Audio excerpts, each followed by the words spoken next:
Bisa dilihat materinya?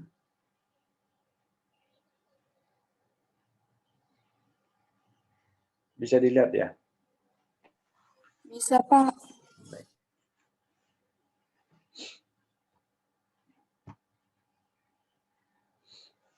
Baik, materi kita adalah pelatihan dan pengembangan sumber daya manusia. Jadi ini yang kita akan bahas pada beberapa menit ke depan. Saya mengawali dari surah Al-Jum'ah ayat 2 ya, sebagai satu landasan normatif pada pembelajaran kita pada hari ini. Wallazina ba'asa fil ummiyina dan seterusnya. Dialah yang mengutus kepada kaum yang buta huruf seorang rasul di antara mereka yang membacakan ayat-ayatnya kepada mereka, mensucikan mereka dan mengajarkan mereka kitab dan hikmah sunnah, dan sesungguhnya mereka sebelumnya benar-benar dalam kesesatan yang nyata. Jadi bicara tentang pelatihan dan pengembangan sesungguhnya adalah pemberian ya atau penambahan suatu ilmu pengetahuan atau keterampilan-keterampilan yang terkait dengan pekerjaan mereka ketika misalnya berada di satu lingkup pekerjaan ya atau di satu lingkup organisasi ya atau perusahaan ya di mana mahasiswa ketika selesai nantinya tentu ingin mengimplementasikan potensinya dalam bentuk bekerja ya. Jadi kita kemarin sudah belajar tentang orientasi dan penempatan. Artinya bahwa posisi kita adalah kita misalnya asumsi sebagai seorang pegawai di karyawan, maka perlu kita latih dia, perlu kita kembangkan dia dalam rangka untuk tadi ya penambahan keterampilan, penambahan ilmu pengetahuannya. Lalu yang berikut perlu kita pahami adalah alur pengembangan dan pelatihan sebenarnya ya. Kira-kira kalau kita berasumsi bahwa calon karyawan masuk di perusahaan ya melalui sebuah proses pelamaran ya. Nah, dari situ perusahaan melakukan sebuah seleksi. Ya. Nah, seleksi yang dilaksanakan oleh perusahaan itu akan melahirkan hasil berupa karyawan ya atau berupa pegawai. Lalu pegawai ini kita harus latih ya. Latih ya atau misalnya kita penempatan atau kemudian dilatih ya. Setelah ditempatkan tidak hanya dilatih tetapi juga harus dikembangkan ya. Nah, dikembangkan itu berarti berkaitan dengan promosi sebenarnya. Jadi penambahan pengembangan wawasan di sini. Biasanya kalau pegawai diberikan kesempatan untuk mengembangkan diri dalam bentuk misalnya melanjutkan studinya ya. Studinya di perguruan tinggi dengan tentu misalnya yang lebih tinggi dengan pengetahuan kita yang saat ini. Sedangkan di pelatihan ini adalah keterampilan praktis yang sifatnya jangka pendek. Ya. Biasanya dilatih apa yang kita akan mengerjakan pada tempat yang sudah ditempatkan oleh pegawai. Jadi kira-kira asumsi alur pengembangan dan pelatihan pegawai ya, ketika dia sudah diseleksi. Lalu pertanyaan kita, apa sih sebenarnya pengertian daripada pelatihan dan pengembangan itu? Ya, jadi pelatihan itu adalah sebenarnya sebuah proses ya. Jadi proses pendidikan yang bersifat jangka pendek. Jadi jangka pendek ya tentu misalnya menggunakan sistem atau prosedur yang sistematis dan terorganisir ya. Nah, di mana pegawai non manajerial mempelajari pengetahuan dan keterampilan yang bersifat teknis, ya, dengan tujuan-tujuan yang sifatnya terbatas. Karena dia hanya diberikan keterampilan pada bidang-bidang di mana pada pekerjaan yang mereka kerjakan saat itu. Ya. Atau dalam pengertian lain, pelatihan juga bisa dimaknai sebagai orang-orang ya yang ingin mencapai kemampuan tertentu ya dalam rangka untuk mencapai tujuan organisasi. Jadi kemampuan tertentu dimaksudkan di sini karena pelatihan itu kan spesifik pada pekerjaan yang akan kita kerjakan ya di pekerjaan kita saat itu. Supaya dia terampil, dia berkualitas dalam bidang pekerjaannya, maka organisasi harus melakukan sebuah pelatihan ya dalam rangka untuk mencapai tujuan organisasi itu. Lalu pengembangan seperti apa? Ya, pengembangan itu adalah proses jangka panjang ya. Jadi proses pendidikan jangka panjang tentu menggunakan juga prosedur yang bersifat sistematis, terorganisir ya. Nah, di mana pegawai manajerial mempelajari pengetahuan konseptual. Jadi kalau misalnya kita kembali kepada ilmu manajemen tentang hierarki manajemen itu, sebenarnya pengembangan itu pada tataran tingkat manajerial. Kalau ada misalnya pegawai masih bersifat tataran law-nya atau taktikalnya, level taktikalnya, berarti pegawai itu sudah akan dipersiapkan untuk menjadi seorang manajer atau dia akan dipromosi kepada jenjang yang lebih tinggi ya, minimal misalnya di level manajer ya atau middle. Itu kalau pengembangan.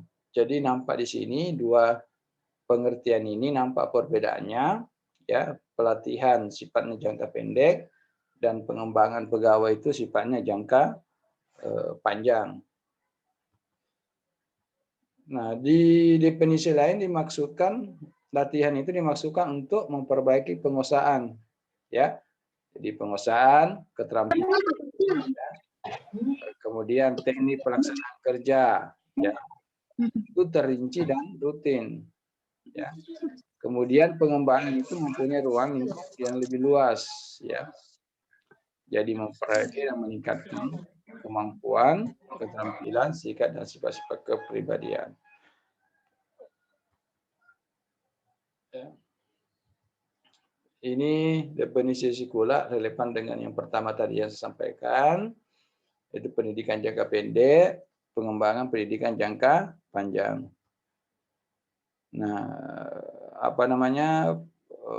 pelatihan itu adalah apa ya? Kalau program pelatihan untuk tingkat manajerial itu diberikan oleh lembaga pendidikan manajemen biasanya. Nah, misalnya bentuknya lokakarya manajemen, ya, lokal manajemen baik produksi, pemasaran, dan seterusnya. Nah, kalau misalnya program pelatihan non manajerial itu diberikan misalnya di balai, di balai latihan kerja atau perusahaan sendiri. Ya, bentuknya macam-macam, ya. Kemudian pengembangan biasanya di lembaga pendidikan manajemen perguruan tinggi, ya. Misalnya di strata 2 atau di strata 3, ya, atau misalnya pendidikan-pendidikan yang sifatnya profesi, ya. Tuh. Nah, perbedaan antara pelatihan dan pengembangan, kalau misalnya kita lihat dari sisi tujuan, pelatihan itu meningkatkan kemampuan individu bagi kepentingan saat ini. Jadi kepentingan saat ini. Berarti apa yang akan dikerjakan atau di mana dia ditempatkan, dia akan dilatih di situ.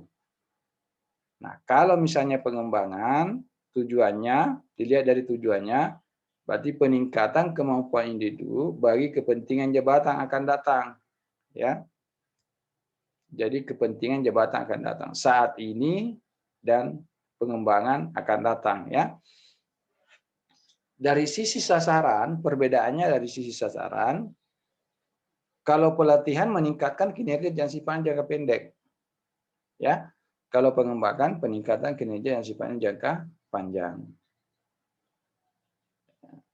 Lalu orientasi, ada orientasi. Orientasinya itu kebutuhan jabatan sekarang yang ditempati atau yang diduduki sekarang, sedangkan pengembangan kebutuhan perubahan terencana atau tidak terencana. Jadi memang orientasinya ini akan dipersiapkan ya untuk menduduki jabatan yang lebih tinggi, atau dalam istilah penempatan itu adalah dipersiapkan untuk dipromosikan pada bidang-bidang, pada jabatan-jabatan yang lebih tinggi. Nah, apa efeknya terhadap karir?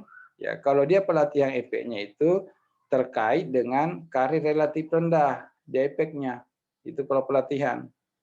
Ya, kalau misalnya pengembangan itu efeknya itu karirnya relatif tinggi. Tadi saya katakan bahwa sasarannya sebenarnya adalah promosi jabatan kalau dia pengembangan ya, karena memang kemampuan konseptual yang dibutuhkan dalam rangka pengembangan daripada pegawai atau karyawan.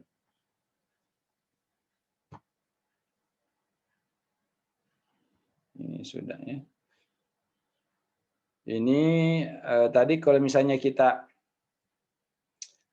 apa namanya skemakan ya, kesenjangan antara kemampuan kerja dan tuntutan tugas ya, maka perlu di training, perlu dikembangkan. Di training saat ini, development, pengembangan masa yang akan datang, karena memang pengembangan itu waktunya juga relatif panjang ya. Misalnya pengembangan itu diberikan pada lembaga-lembaga formil, misalnya pada perguruan tinggi, kerjasama perusahaan dengan perguruan tinggi dalam rangka memberikan pendidikan yang lebih tinggi ya pada pendidikan saat ini. Nah, ini kurang lebih sama tadi di perbedaan. Ya, kalau pembeda misalnya di fokus pelatihan kemampuan spesifik relatif sempit ya. Ini luas, jangka pendek, jangka panjang. Tujuannya tadi sudah di perbedaan dibahas itu. Hasilnya langsung dan cepat, sedangkan pengembangan hasilnya tidak langsung. Kemudian pengukuran efektivitasnya.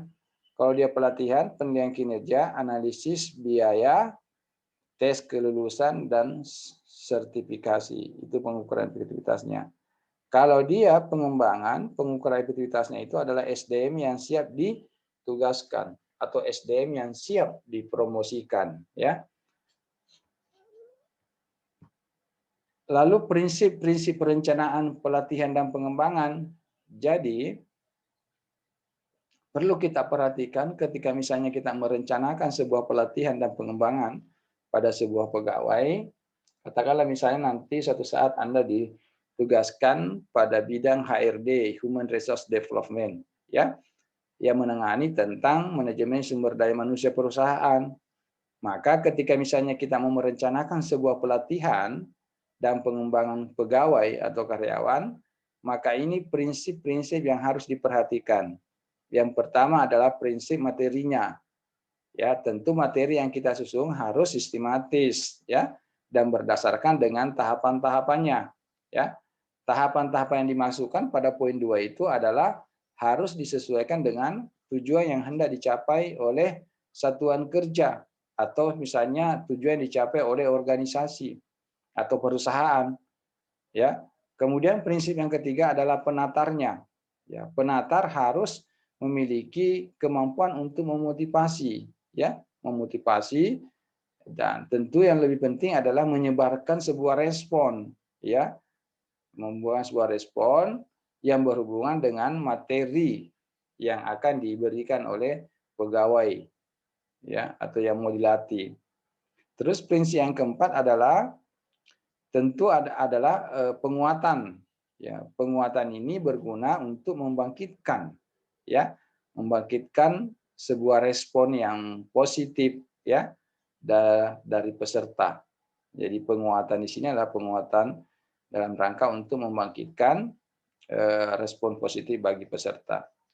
Terus prinsip yang kelima, menggunakan konsep saving, ya. Konsep saving itu berarti pembentukan. Shaping itu pembentukan. Jadi pembentukan perilaku bagi pegawai yang akan dilatih atau dikembangkan. Nah, lalu tahapan penyusunan pelatihannya yang pertama adalah tentu kita identifikasi kebutuhan. Apakah kita memang butuh, ya, membutuhkan sebuah pelatihan kepada pegawai itu, ataukah misalnya apakah kita membutuhkan sebuah pengembangan bagi pegawai itu di perusahaan kita, ya. Nah, itu misalnya menjawab ini, ya, melihat ini, tentu kita lihat aspek capaian-capaian perusahaan atau yang lebih kecil itu capaian unit kerja, capaian satuan kerja di mana pegawai bekerja, itu dilihat. Kalau misalnya tidak tercapai melalui target kita, maka tentu pertanyaannya mungkin kemampuannya tidak cukup, ya, pada pegawai tersebut untuk melakukan pekerjaannya, ya. Nah, pertanyaan itu tentu misalnya dijawab dengan melihat kenyataan yang ada. Oh, ternyata misalnya dia tidak mampu, dia tidak terlalu terampil dengan pekerjaan itu. Nah, tentu itu perlu apa namanya? Pelatihan, ya. Kemudian yang kedua, tahapan yang kedua adalah tetapkan tujuan dan sasaran. Ya, apa sih tujuan dan sasaran kita melatih? Apa sih misalnya tujuan dan sasaran kita melakukan pengembangan bagi pegawai? Ya harus kita buatkan ini. Karena kalau kita tidak buatkan, itu memungkinkan, ya, materi yang kita berikan kepada pegawai itu tidak sinkron dengan apa yang kita harapkan untuk dalam bekerja, ya, pegawai dalam bekerja nantinya. Nah, lalu yang ketiga, tahapan yang ketiga adalah tetapkan kriteria keberhasilan. Ya, jadi kita tentu apa namanya? Ada standarisasi keberhasilan, ya. Dan ala ukurnya harus jelas, ya. Jadi harus jelas supaya dia tidak bias, ya. Jadi apa namanya? Memang kita mampu mengukur terhadap keberhasilan orang yang mau dilatih tersebut. Kemudian yang berikut, tahapan yang berikut adalah tetapkan metode pelatihan. Ya, nanti kita ke depan ini kita belajar macam-macam tentang pelatihan, ya.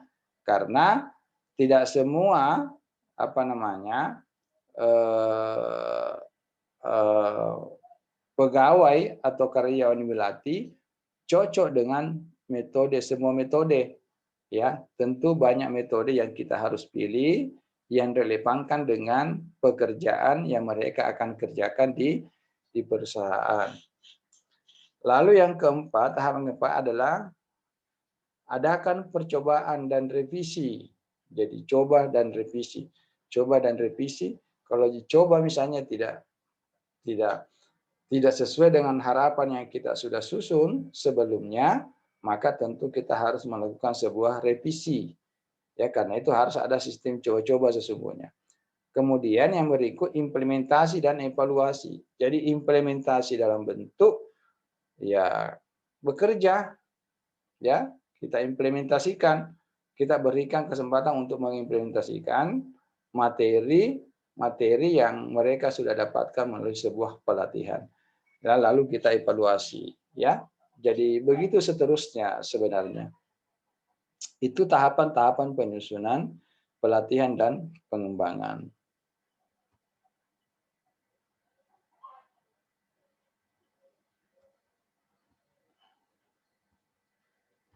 Lalu tujuan pelatihan dan pengembangan, ya.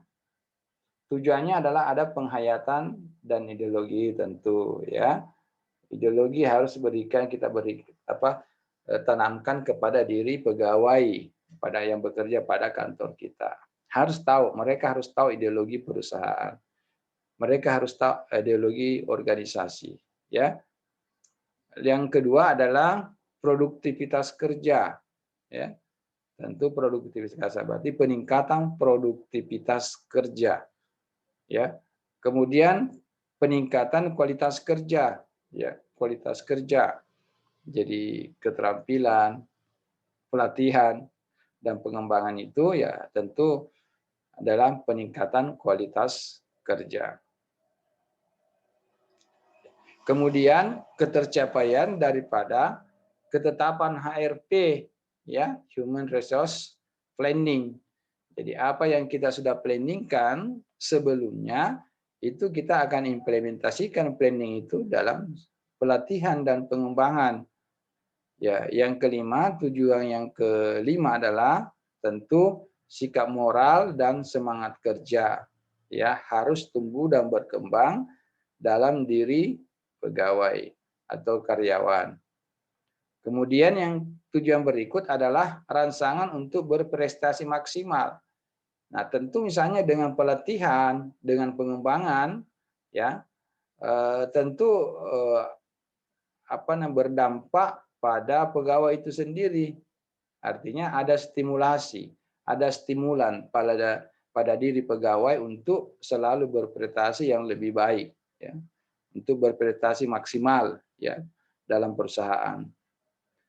Nah, tujuan berikut adalah kesehatan dan keselamatan kerja, ya. Nah, mungkin pada perusahaan apalagi namanya perusahaan kayak tambang dan seterusnya, kesehatan dan keselamatan kerja itu menjadi penting, ya.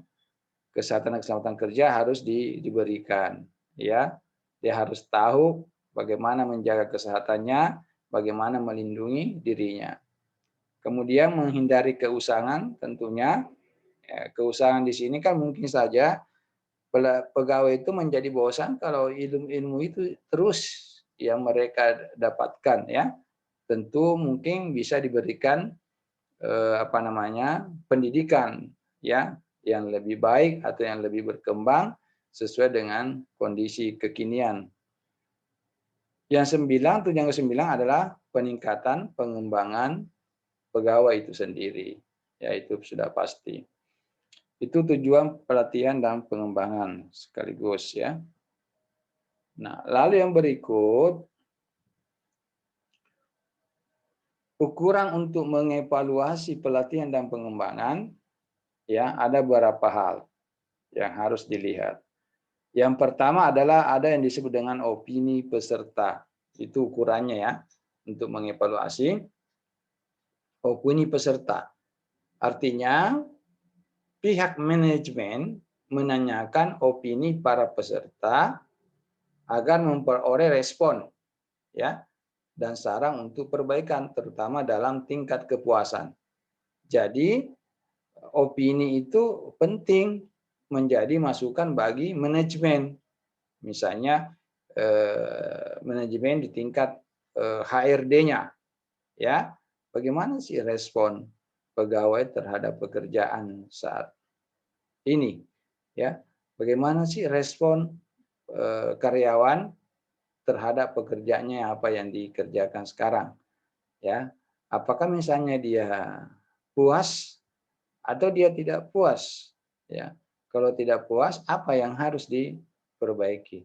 Yang jelas bahwa opini peserta itu pihak manajemen akan mendapatkan sebuah informasi terkait dengan pekerjaan dari pegawai itu.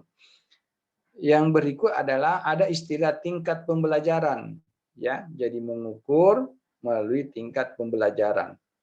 Berarti manajemen itu mengukur, ya, peningkatan kompetensi peserta, ya, dengan cara membandingkan hasil tes sebelumnya dan sesudah pelatihan.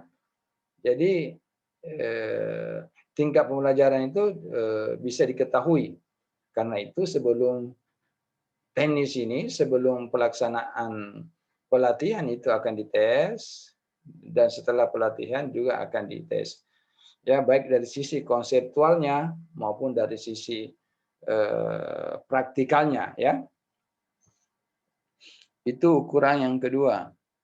Kemudian yang ketiga, ada ukuran yang ketiga, yaitu perubahan perilaku, di mana manajemen melakukan evaluasi, ya, kemampuan pelatihan, ya, dalam mengarahkan para peserta, ya, dalam rangka untuk mengubah perilaku pegawai di tempat kerja. Nah, yang berikut, alat ukur yang berikut adalah pencapaian tujuan pelatihan dan pengembangan. Artinya, pihak manajemen melakukan evaluasi sampai di mana program-program itu telah tercapai tujuan-tujuannya. Ya, tentu tujuan ini sudah yang sudah ditetapkan sebelumnya. Ya, nah, tujuan yang sudah ditetapkan itu tentu akan berdampak nyata pada kinerja.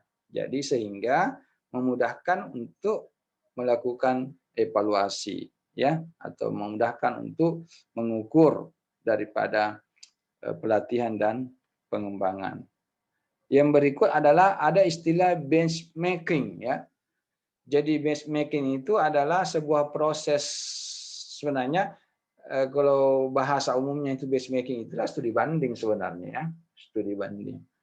Tapi dalam bahasa manajemennya SDM-nya itu benchmarking itu dalam konteks pelatihan dan pengembangan ini adalah proses memonitor, ya, proses memonitor dan mengukur proses internal perusahaan, ya. Nah, artinya perbandingan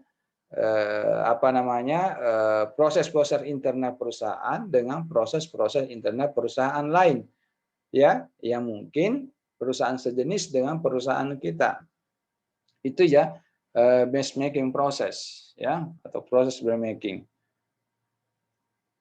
Itu ukuran dan untuk mengevaluasi pelatihan dan pengembangan. Nah, ini kira-kira evaluasi program pelatihan, ya. Ya. Jadi kalau kita mau melakukan evaluasi program pelatihan, ini kira-kira langkahnya, ya. Tadi kriteria evaluasi ada tes pendahuluan. Tes pendahuluan itu ya, tes sebelum melakukan pelatihan dan pengembangan. Kemudian setelah dites, karyawan dilatih, ya, atau dikembangkan. Setelah dilatih, di sini kan sudah banyak metode, sudah pemberian metode, ya, sudah berikan pembelajaran, pemberian praktek-praktek, ya, terhadap pekerjaannya. Kemudian dites kembali, namanya post test, ada pre test dan ada post test.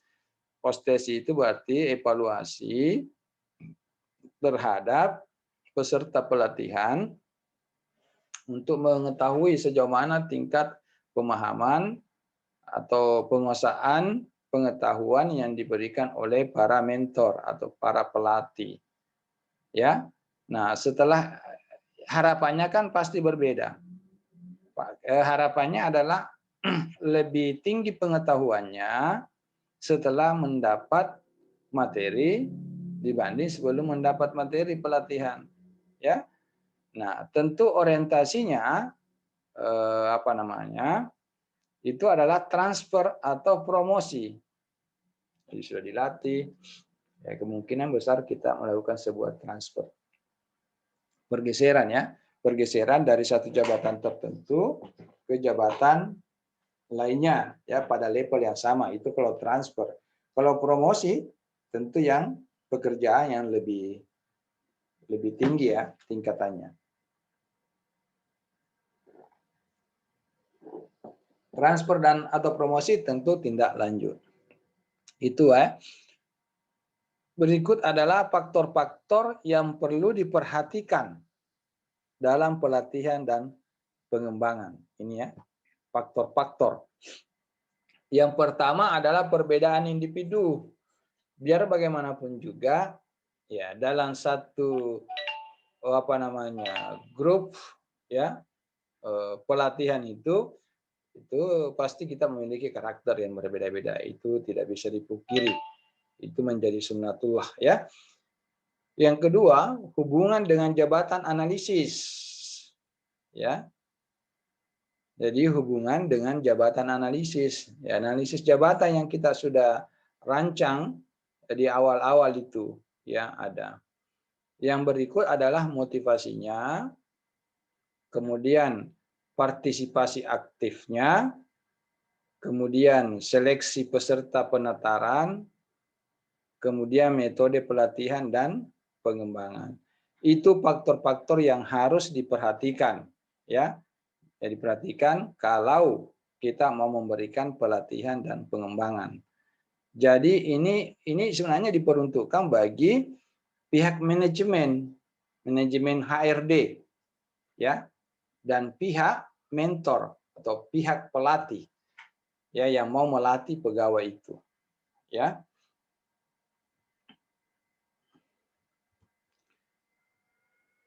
Nah, yang terkait dengan metode tadi, ya, yang terkait dengan metode atau teknik-teknik pelatihan ini sebenarnya garis besarnya ada dua, ya. Ada dua kategori pokok sebenarnya itu program pelatihan, ya, dan pengembangan. Yang pertama ada metode praktis. Kalau metode praktis itulah yang disebut dengan on the job training. Nah, metode simulasi of the job training, ya, of the job training. PPL itu sebenarnya itu bentuk-bentuk on the job training, ya. Kita memberikan praktek pengalaman lapangan kepada mahasiswa selama 3 bulan. Itu sebenarnya bentuk on the job training tapi dengan nama yang berbeda. Dengan nama yang bersifat akademik, ya. Kalau misalnya kita sebut on the job training itu bermakna pegawai, ya, pegawai yang sudah bekerja di perusahaan kita kemudian kita latih. Kalau misalnya di kurikulum kita, kalau mahasiswa itu namanya PPL, ya. Itu bagian dari on the job training sebenarnya itu, ya. Kalau ditanya yang mana paling bagus, dua kategori itu, on the job training atau off the job training. Nah, jawabannya adalah kita tidak bisa, ya, mengatakan bahwa on the job training itu lebih baik daripada off the job training. Karena kita tahu bahwa kedua teknik ini kita tidak bisa mengatakan bahwa ini yang selalu paling baik. Artinya tergantung dari metode yang pas untuk kita berikan kepada pegawai. Jadi tergantung sejauh mana sebuah teknik memenuhi faktor-faktor seperti efektivitas biaya, ya. Kemudian isi program yang dikehendaki, ya. Kemudian kelayakan fasilitas-fasilitas, preferensi dan kemampuan peserta, preferensi dan kemampuan instruktur, dan prinsip-prinsip belajar. Jadi, kalau kita mau menjawab tadi itu yang mana yang lebih baik, ya tergantung ini, ya, faktor-faktor penentunya, ya. Walaupun misalnya kita mau melakukan on the job training, tetapi kalau misalnya fasilitasnya tidak memungkinkan untuk itu kan tidak juga tercapai, ya. Jadi tergantung 6, ya, minimal 6 ini yang harus dilihat, ya, kalau kita mau menciptakan sebuah metode dalam pelatihan dan pengembangan pegawai atau karyawan. Lalu ada rotasi jabatan, ya. Ada latihan instruksi, ada magang, ada coaching, ada penugasan sementara. Ya, kalau misalnya rotasi jabatan itu, ini kan rotasi jabatan itu termasuk on the job training, ya. The job training.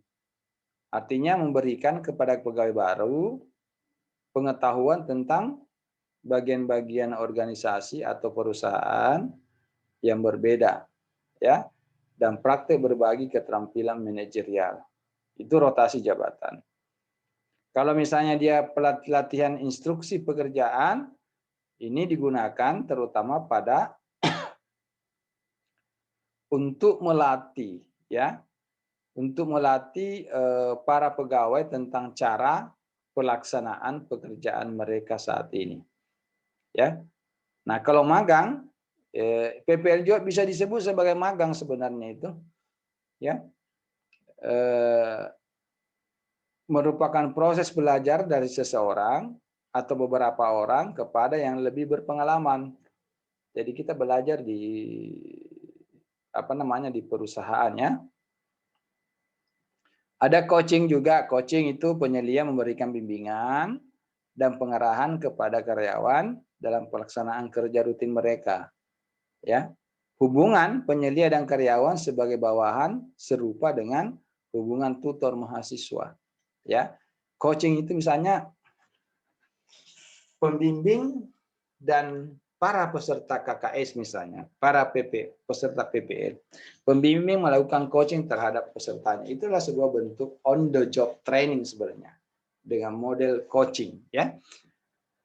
Kemudian yang berikut adalah ada penugasan sementara, ya. Penugasan sementara itu berarti seseorang yang ditempatkan misalnya pada posisi manajerial, ya, atau pada posisi sebagai panitia misalnya, ya. Nah, tentu pada waktu yang telah ditetapkan, pada waktu-waktu tertentu, misalnya berapa lama dia harus diberikan kesempatan untuk mengerjakan tugas-tugas itu, ya. Nah, sekarang kalau dia misalnya metode of the job training, itu bagian-bagiannya adalah misalnya studi kasus, ya. Studi kasus, role playing, business game, vestibule training atau program pengembangan eksekutif. Ya, kalau dia metode studi kasus berarti pegawai yang terlibat dalam tipe ya latihan diminta untuk ya mengidentifikasi masalah, menganalisis situasi, kemudian dia diberi kesempatan untuk merumuskan penyelesaian yang terbaik. Jadi penyelesaian alternatif. Dia membuat rumusan-rumusan, beberapa rumusan, kemudian dipilih rumusan yang terbaik. Ya, itu misalnya metode studi kasus. Kalau dia role playing, itu peserta ditugaskan, ya, itu peserta ditugaskan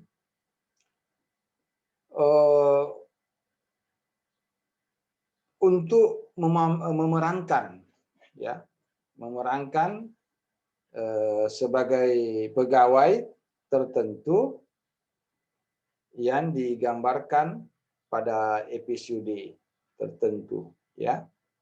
Mereka diminta untuk menanggapi peserta lain yang berbeda perannya. Itu role playing, ya. Nah, kalau dia business game itu juga bagian of the job training. Bisnis game itu berarti sebenarnya bisnis game itu adalah kurang lebih sama dengan metode simulasi, ya. Jadi bisnis game itu apa namanya sebuah simulasi pengambilan keputusan yang sifatnya kecil, skalanya kecil, ya, yang kemudian dibuatkan seakan-akan seperti bisnis nyata, ya, seperti bisnis nyata. Jadi menyerupai, namanya simulasi berarti prakteknya menyerupai dengan apa yang mau dikerjakan di kantor atau di perusahaan. Nah, kalau dia vestibule training, itu bentuk latihan ini dilaksanakan bukan oleh atasan, ya, tetapi oleh pelatih khusus, ya. Ya, pelatih khusus, area terpisah, dibangun dengan berbagai peralatan sama seperti yang digunakan pada pekerjaan sebenarnya. Sama dengan pelatihan tentang pilot pesawat, ya. Itu tidak boleh berbeda. Tidak boleh berbeda apa yang mau dikerjakan nanti di pesawat sebagai pilot. Jadi semua instrumen-instrumen yang ada dalam pesawat itu sama persis dengan yang dipraktekkan, ya, di tempat praktek. Itu namanya vestibule training, ya. Walaupun misalnya orang juga biasa menyebutnya sebagai sebuah metode simulasi, ya. Jadi ini kita harus hati-hati sebenarnya membedakan metode simulasi dengan metode vestibule training, ya. Karena hampir sama, ya, mirip. Kemudian ada program pengembangan eksekutif, ya. Itu biasanya diselenggarakan di universitas atau di lembaga pendidikan lainnya. Ya, itu of the job training ya. Nah, kemudian pada literatur tertentu juga ya menjelaskan tentang metode pelatihan dan pengembangan ya yang agak berbeda dari sisi penempatannya ya, penempatan metode itu, tetapi minimal kita harus tahu bahwa dalam referensi manajemen sumber daya manusia itu juga ada perbedaan-perbedaan dalam memberikan pemahaman terhadap metode-metode pelatihan ya. Jadi sengaja juga ini saya tampilkan. Nah, kalau ini metode pelatihan dan pengembangan itu ini saja ya. 6 yang digambarkan ya. Ada on the job training, vestibul atau balai ya. Ada demonstrasi dan contoh, ada simulasi, ada apprenticeship, ada ruang kelas ya. Saya kembali di awal tadi mengenai on the job training ya. Mana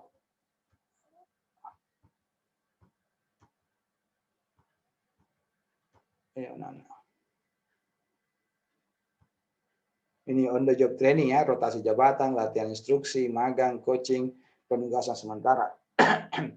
Metode studi ini on the job training ya. Lalu kita lihat di ini ya.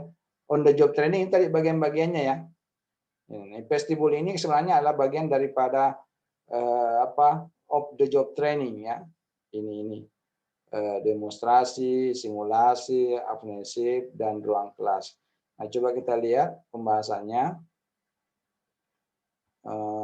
Ini vestibul ya. Kalau ini on the training tadi ya. Metode dapat pula menggunakan peta-peta ya, gambar-gambar, sampel-sampel ya. Kemudian mendemonstrasikannya ya.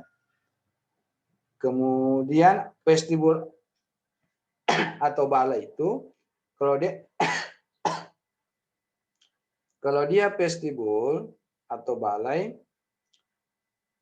itu suatu ruangan isolasi atau terpisah yang dikhususkan untuk tempat pelatihan bagi pegawai baru yang akan menduduki satu pekerjaan. Sebenarnya bukan hanya pegawai baru, ya, pegawai lama juga perlu diberikan satu metode vestibul. Kalau pegawai baru itu mau ditransfer, mau dimutasi pada bidang tertentu yang berbeda dengan bidang pekerjaan yang dikerjakan saat ini, ya, atau pekerjaan-pekerjaan sehari-harinya itu perlu juga dilakukan, ya. Nah, kemudian pelaksanaan metode ini itu biasanya dilakukan dalam waktu beberapa hari, ya, sampai beberapa bulan, ya, tergantung materinya, ya. Semakin kompleks pekerjaannya, semakin lama misalnya waktu yang dibutuhkan untuk memberikan materi dengan metode vestibul, ya. Kemudian ada juga metode demonstrasi, ya, metode demonstrasi dan kontrol. Ya, metode ini menunjukkan dan merencanakan bagaimana satu pekerjaan itu atau bagaimana sesuatu itu dikerjakan, ya. Itu demonstrasi, ya. Bedanya dengan on the job training adalah kalau dia demonstrasi berarti mensyaratkan pesertanya untuk melakukan demonstrasinya. Sedangkan OJT, ya, OJT on the job training itu hanya membuat peserta pelatihan sekedar mengamati apa yang diajarkan, ya. Jadi itu ya perbedaannya, ya. Jadi kalau dia demonstrasi mensyaratkan pesertanya untuk melakukan demonstrasinya. Kalau dia OJT, ya, hanya membuat peserta pelatihan sekedar mengamati apa yang diajarkan. Ya, jelas ya di sini. Kalau dia metode simulasi tadi, ya, agak mirip dengan vestibul sebenarnya ini.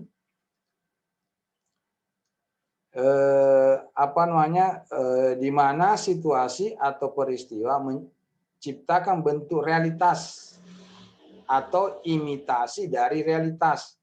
Tadi saya contohkan pesawat, pilot. Ya. Tidak boleh sama sekali berbeda tombol-tombol ya, perintah-perintah yang ada di pesawat itu dengan apa yang dipraktekkan. Ya, itu juga metode simulasi. Bisa juga di vestibul sebenarnya ya. Nah, metode simulasi yang populer adalah permainan bisnis atau bisnis game. Jadi, dalam apa namanya metode simulasi itu ya bisa juga kita komparasikan dengan tadi ya game, ya metode game, bisnis game ya, permainan bisnis. Kalau misalnya mau simulasi ya. Metode ini merupakan metode pelatihan yang sangat mahal, tetapi sangat bermanfaat dan diperlukan dalam latihan. Ya, itu metode simulasi. Karena memang harus ada. Ada di itu di Kementerian Agama ya tentang pesawat itu. Itu sebenarnya itu simulasi sebenarnya itu. Itu metode simulasi yang diberikan kepada para jamaah yang mau naik umroh atau mau naik ke tanah suci. Ya. Jadi memperkenalkan tentang pesawat Garuda itu sama persis dengan yang ada di situ dengan yang aslinya, ya. Itu namanya imitasi dari realitas, ya. Sama hanya dengan misalnya Ka'bah di tanah suci dengan Ka'bah yang ada di sini sebagai tempat praktek. Itu sama persis letak-letaknya semua, ya. Itu imitasi dari realitas, itu metode simulasi. Nah, kalau dia bisnis gaming tadi, karena kita singgung bisnis game tadi itu, metode pelatihan dan pengembangan yang memungkinkan para peserta untuk mengambil peran-peran seperti presiden, controller, atau vice president ya, misalnya dari dua organisasi bayangan atau lebih, dan bersaing satu sama lain dengan memanipulasi faktor-faktor yang dipilih dalam suatu situasi bisnis. Tentu kalau materi ini para mentor atau para instruktur itu pasti dia sudah siapkan permainan-permainannya ya dalam rangka untuk melatih pegawai yang mau dilatih dengan metode bisnis game. Nah, yang kelima ada metode apprenticeship. Jadi metode ini cara mengembangkan keterampilan atau skill, ya. Misalnya pengrajin ya atau pertukangan. Ya biasanya metode ini yang pas untuk diberikan, ya. Metode ini tidak mempunyai standar format, ya. Pegawai peserta mendapatkan bimbingan umum dan dapat langsung mengerjakan pekerjaannya. Ya. Kemudian yang keenam ada metode ruang kelas. Kalau dia metode ruang kelas, berarti dilakukan di dalam kelas, ya. Walaupun misalnya dapat dilakukan di area pekerjaan, itu namanya ruang kelas. Kalau di area pekerjaan tidak, tentu bukan lagi ruang kelas namanya. Ya.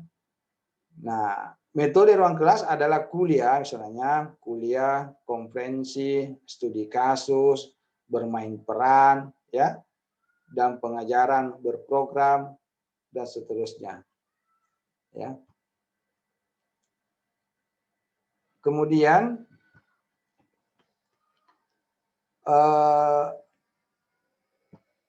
tujuan pelatihan dan untuk karyawan ya organisasional tadi meningkatkan produksi, memperoleh moral sudah juga kita singgung di awal.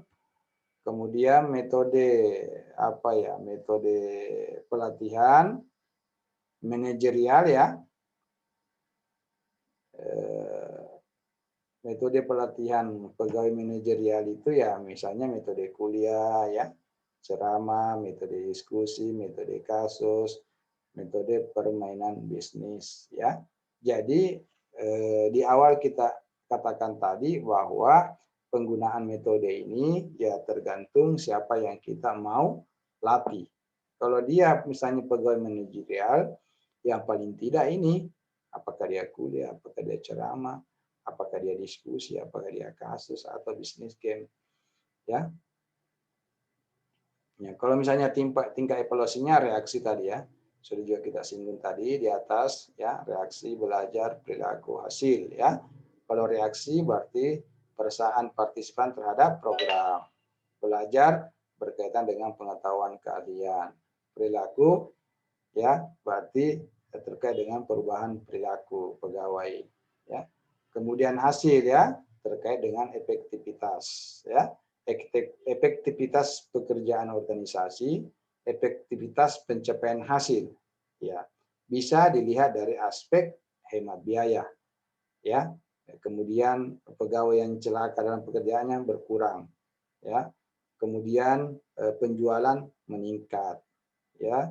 Kemudian perubahan moral dalam bekerja itu mengalami perubahan ya. Kemudian rendahnya perputaran pegawai ya. Artinya di sini rendahnya orang yang keluar masuk di dalam pegawai kita. Perputaran itu biasa disebut dengan apa namanya turnover ya, turnover. Kemudian ketidakhadiran jarang yang tidak hadir. Kemudian yang lebih penting adalah kenaikan produksi kalau itu perusahaan manufaktur.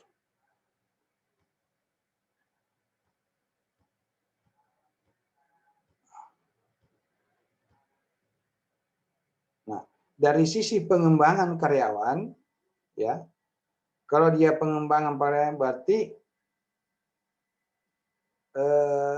bisa juga dimaknai begini, proses pengembangan terdiri atas tindakan memutuskan kompetensi, keterampilan atau pengetahuan yang perlu dikembangkan. Ya, jadi bagaimana mencapainya? Tentu melalui sebuah proses. Tujuannya adalah ini tadi memperbaiki efektivitas kerja ya, meningkatkan pengetahuan, meningkatkan sikap kerja. Kalau dia dari sisi pengembangan saja, ya. Nah ini kira-kira metodenya. Jadi kalau misalnya kita mau spesifik pada pengembangan pegawai, ya bukan pelatihan ini ya, pengembangan, ini biasa orang gunakan. Ada metode understudy, ada metode job rotasi, ada metode coaching counseling ya. Nah sekarang apa itu metode understudy, job rotasi, dan coaching counseling? Kalau dia metode understudy itu teknik pengembangan understudy serupa dengan metode on the job training, serupa ya. Serupa mirip dengan on the job training.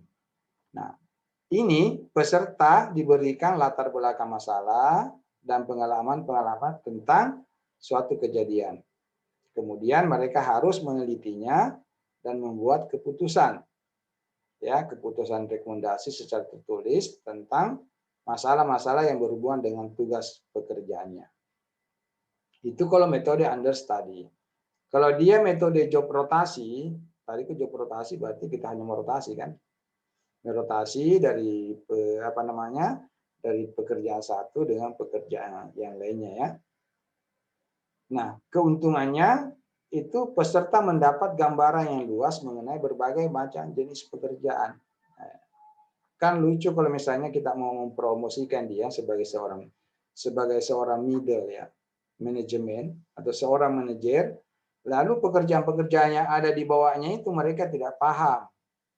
Jadi mereka minimal mereka harus kita latih ya, bagaimana dia bisa memahami semua bagian-bagian pekerjaan yang ada pada bidang yang di bawahnya ya.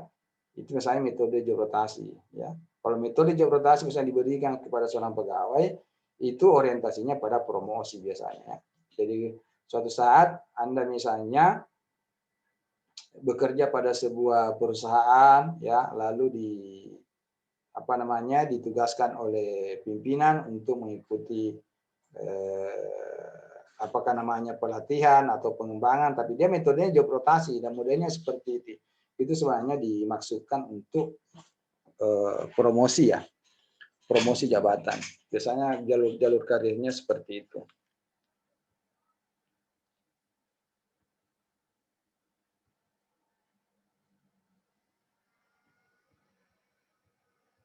Nah, ini kalau coaching Itu suatu prosedur mengajarkan pengetahuan dan keterampilan kepada pegawai bawahan ya.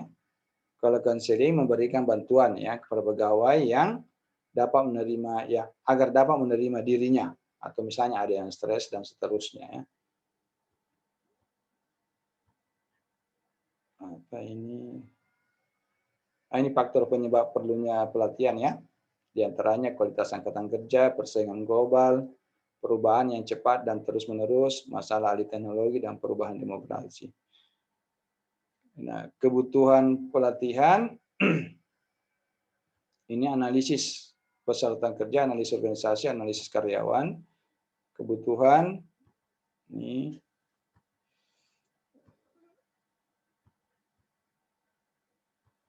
ya, saya rasa itu materi kita pada hari ini. Selanjutnya saya persilakan kepada adik-adik sekalian untuk menanyakan kalau ada yang tidak dimengerti.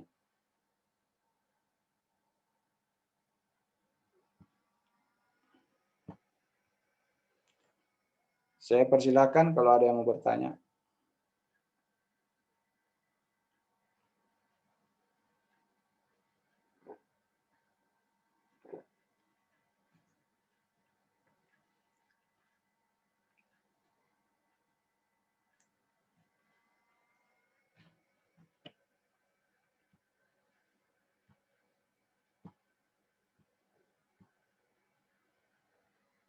Mungkin ada pertanyaan, silakan.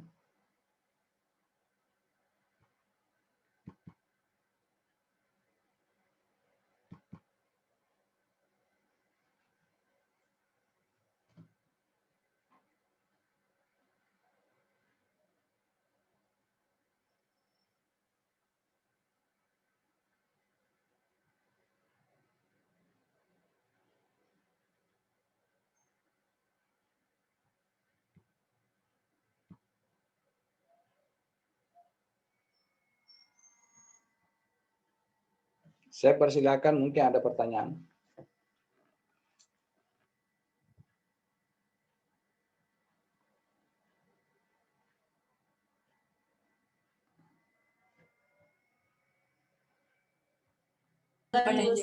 Saya Pak. Silakan Sri Pugu. Pak, bagaimana jika Pak, bagaimana seorang HRD yang bukan lulusan dari manajemen, apakah itu apakah itu perlu melakukan pelatihan? Ya. Ini bagus pertanyaannya ya. Itu realitas sebenarnya. Jadi kita pelajari ini kan teori, ya. Teori itu adalah idealitasnya seperti itu. Jadi kita belajar tentang idealitasnya, ya. Nanti secara praktikalnya dia agak berbeda. Itu sebenarnya sebuah masalah, ya. Masalah karena terkadang pada prakteknya kenyataannya dalam dunia industri, dunia perusahaan banyak yang menduduki pada posisi-posisi misalnya HRD, ya, itu bukan orang manajemen. Seharusnya itu harusnya orang manajemen. Teorinya harus orang manajemen, ya, supaya keilmuannya dengan praktikalnya itu match, ya, match. Nah, kalau misalnya ada yang tidak sesuai dengan bidang ilmunya, pastilah perlu pelatihan. Ya.